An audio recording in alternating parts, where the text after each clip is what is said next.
미국 전역을 향해 북한의 대륙간 탄도미사일 50기가 동시 발사되는 사상 초유의 핵 위기가 발생했습니다. 미 군사당국은 즉각 최고 수준의 전투준비 태세인 데프콘2를 선포했으며 전 세계 핵 억제력의 패러다임을 뒤흔드는 북한 측의 공식 성명이 발표되어 국제사회는 대전환점을 맞이하고 있습니다. 오늘 새벽 3시 47분 지구 전역의 탄도미사일 발사열 감지 신호를 감시하는 미국의 우주 기반 적외선 감시 시스템 위성망이 북한 영토 전역에서 동시에 피어오른 50개의 발사 화염 신호를 포착했습니다. 이는 단순한 무기 테스트나 소규모 도발이 아닌 미 본토를 겨냥한 대규모 핵 타격 패키지의 실전 기습 발사로 확인되었습니다. 위성 감지 직후 90초 만에 북미 우주방위사령부에 경보가 전송되었으며 사령부는 지상 기반 레이더 추적 데이터와의 교차 검증을 거쳐 4분 만에 이를 실제 상황으로 최종 판정했습니다. 발사된 미사일은 북한의 최첨단 대륙간 탄도미사일인 화성 17형으로 분석되었으며 계산된 비행 궤적은 시애틀에서 보스턴에 이르는 미국 최고의 핵심 도시들과 군사 기지들을 향하고 있는 것으로 드러났습니다. 미 합참의장은 새벽 3시 53분 대통령에게 이 사실을 즉시 보고했으며 미국 정부는 곧바로 데프콘2를 발령했습니다. 이는 쿠바 미사일 위기 이후 미국이 직면한 가장 심각한 수준의 핵 전쟁 직전 단계입니다. 더욱이 북한의 김정은 국무위원장은 미사일 발사 확인과 동시에 성명을 발표하며 이란이 우리에게 요청했다라는 4단어의 메시지를 국제사회에 전했습니다. 이 발언은 이번 핵 공격이 단순한 북미 간의 양자 충돌이 아니라 미국이 오랜 기간 경계해온 적대 국가들 간의 다자간 군사연합체 체제가 실전에서 작동하고 있음을 증명하는 대목입니다. 핵보유국이 연합 파트너의 요청에 따라 대신 핵무기를 사용할 수 있다는 이 새로운 현실은 지난 80년간 세계 안보를 지탱해온 핵 억제 이론과 상호 확증 파괴 원칙을 완전히 무력화하고 있습니다. 이번 리포트의 첫 번째 파트에서는 미 본토 상공으로 날아오고 있는 화성 17형 미사일 50기의 기술적 재원과 철저한 사전 계획에 따라 미국 전역의 지휘부, 핵전력기지, 인구 밀집 지역을 노린 북한의 정밀 타격 논리를 심층 분석해드리겠습니다. 미국 전략방위 시스템의 근간을 흔드는 이번 사태의 실상을 계속해서 전해드립니다. 연구를 계속 시청하시려면 구독과 좋아요를 눌러주시기 바랍니다. 이번에 발사된 화성 17형 대륙간 탄도미사일은 서방 방위당국이 과거 북한의 핵 역량을 과소평가하던 고정관념을 정면으로 깨부수는 최첨단 전략무기입니다. 기술적 분석에 따르면 화성 17형은 액체 연료를 기반으로 하는 대형 미사일로 실전 증명된 사거리가 15,000km를 초과하여 북한 영토 내 어느 곳에서 발사하더라도 미 본토 전역을 타격할 수 있는 성능을 갖추고 있습니다. 탑재 중량 또한 압도적입니다. 작전 목적에 따라 200에서 500킬로톤 규모의 단일 대형 탄두를 탑재하거나 개별 목표 재도립 핵탄두, 즉 미르브, MIRB 기술을 적용해 3기에서 5기의 분산 탄두를 장착할 수 있는 구조입니다. 만약 발사된 50기의 미사일이 단일 탄두형이라면 미국의 50개 표적이 파괴될 것이며 최소 3기의 다탄두 형태를 취하고 있다면 미 본토의 150개 핵심 표적이 동시 핵타격에 노출되는 상황입니다. 미 군사당국의 궤적 분석에 따르면 이 50기의 미사일은 특정 지역이 아닌 미국 전역의 주요 국가 인프라를 6개 범주로 조준하여 분산 비행하고 있습니다. 첫째는 워싱턴 DC와 그 주변의 국가 지휘 통제소이며 둘째는 몬태나, 노스다코타, 와이오밍의 대륙간 탄도미사일 기지와 킹스베이 및 벵거의 원자력 잠수함 기지, 미노트과 바크스테일의 전략 폭격기 기지 등 미국의 핵심 핵전력 기지입니다. 셋째는 샤이언산의 북미 우주방위 사령부와 오퐁기지의 전략사령부, 하와이 캠프 스미스의 인도태평양 사령부 등 군사지휘부입니다. 넷째는 노포크, 브레머턴, 펄하버에 위치한 해군기지 인프라이며 다섯째는 주요 항만시설과 에너지 전력망 노드, 군수 생산을 뒷받침하는 주요 제조센터 등 산업 경제적 요충지입니다. 마지막 여섯째는 민간인 인구 밀집 지역으로 전통적인 군사력 타격보다는 심리적 사회적 마비를 극대화하여 미국의 보복 대응 역량을 2차적으로 차단하려는 고도로 계산된 표적 배치 논리를 보여주고 있습니다.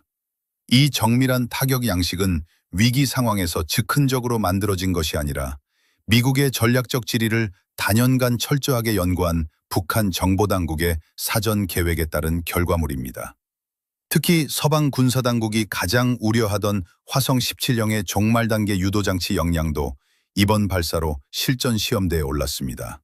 미국의 미사일 방어 체계는 북한 미사일이 비교적 예측 가능한 탄도 궤적을 그릴 것이라는 위험 모델에 맞춰 보정되어 있었으나 화성 17형은 그간의 시험 발사에서 기존 모델을 뛰어넘는 정밀한 종말 유도 성능을 입증해 왔습니다. 이에 따라 과연 미국의 미사일 방어 체계가 동시에 밀려오는 50기의 대륙간 탄도미사일을 요격할 수 있는지에 대한 냉정한 수학적 검증이 요구됩니다. 미국의 1차 방어망인 지상 기반 미드코스 방어 시스템, 즉 GMD밀은 알래스카 포트 그리의 40기, 캘리포니아 반덴버그 우주군 기지의 4기 등 총 44기의 지상 기반 요격 미사일을 보유하고 있습니다. 이 요격 미사일들은 탄도미사일이 대기권 밖 우주 공간을 비행하는 중간 단계에서 요격하도록 설계되었습니다. 그러나 단순 계산으로도 50기의 요격 대상에 대해 가용한 방어 미사일은 44기에 불과해 심각한 재고 부족 상태에 직면해 있습니다. 미국의 미사일 방어 교리는 요격 성공률을 보장하기 위해 목표물 1기당 통상 2기에서 4기의 요격 미사일을 할당하도록 규정하고 있습니다. 최소 기준인 타깃당 의기를 할당할 경우 44기의 요격 미사일로는 오직 22기의 미사일만 대응할 수 있으며 나머지 28기의 북한 핵미사일은 방어망을 그대로 통과해 미 본토에 도달한다는 수학적 결론에 도달합니다. 더욱이 GMD 시스템의 통제된 환경 속 과거 시험 요격 성공률은 약 55% 수준이었습니다. 이는 발사 시간과 비행 궤적 정보를 사전에 인지한 상태에서 도출된 수치로 실전 상황처럼 기만용 더미 탄두와 회피 기동 기술이 적용되는 환경에서는 요격 확률이 이보다 훨씬 더 떨어질 것으로 독립 분석가들은 평가합니다. 55%의 성공률을 그대로 대입하더라도 44기의 요격 미사일은 약 24기의 미사일만 격추할 수 있어 최소 26기의 핵탄두가 미국 영토에 폭발하게 됩니다. 여기에 북한의 화성 17형이 탑재한 것으로 파악되는 유인용 더미 탄두와 레이더 교란 장치는 가용한 요격 미사일 재고를 더욱 빠르게 소진시켜 실제 탄두 요격률을 치명적인 수준으로 떨어뜨릴 것입니다. 또한 미사일 방어 시스템의 지형적 사각지대 역시 심각한 문제입니다.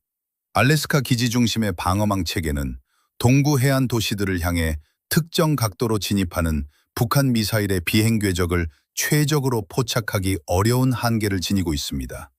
결론적으로 이번 지상 방어 교전은 미사일 방어 시스템의 자체 결함 때문이 아니라 시스템이 감당할 수 있는 설계 용량을 초월한 50기의 대규모 동시 발사라는 극단적 시나리오 체계에 기인하여 미 본토의 대규모 핵 피격을 막아내기 어려울 것으로 보입니다.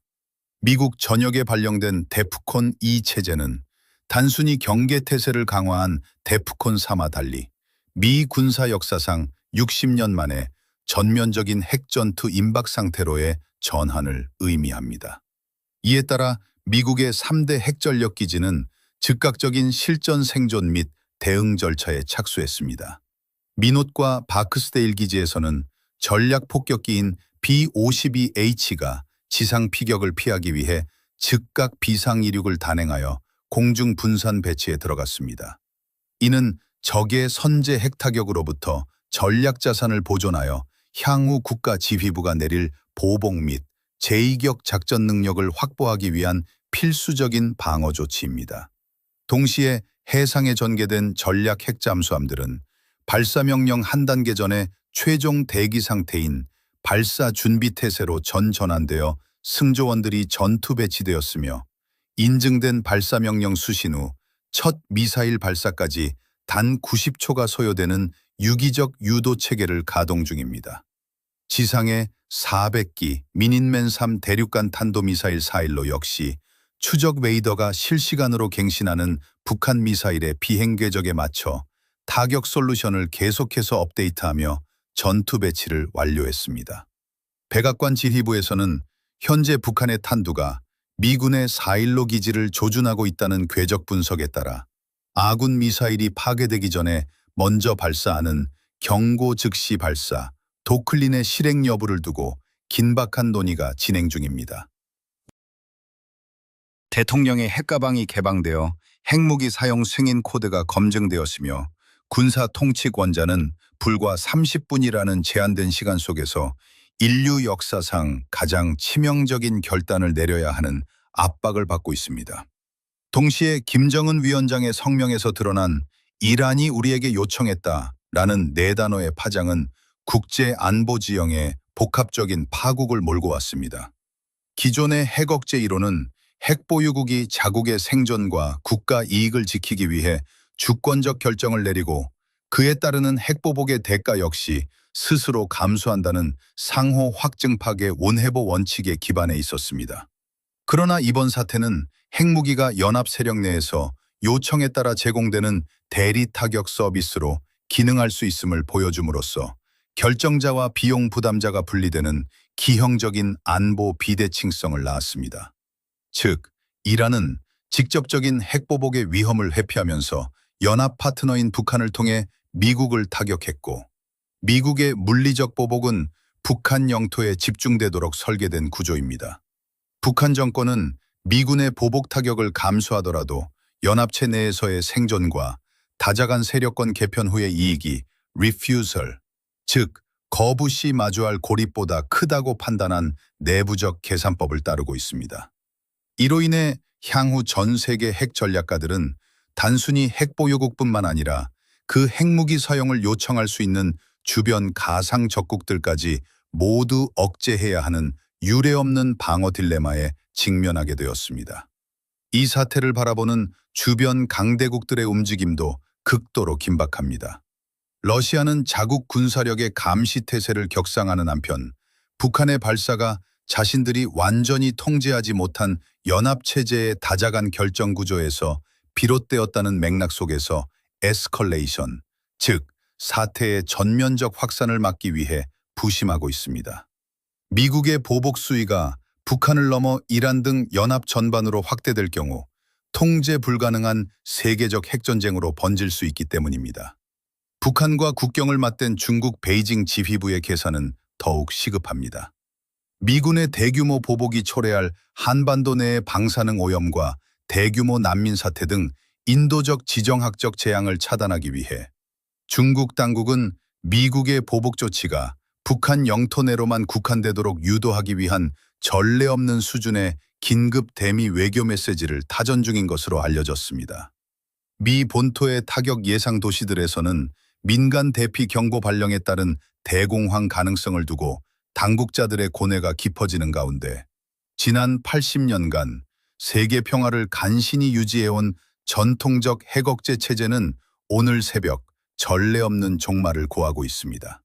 긴박한 국제 뉴스를 지속적으로 확인하시려면 채널 구독을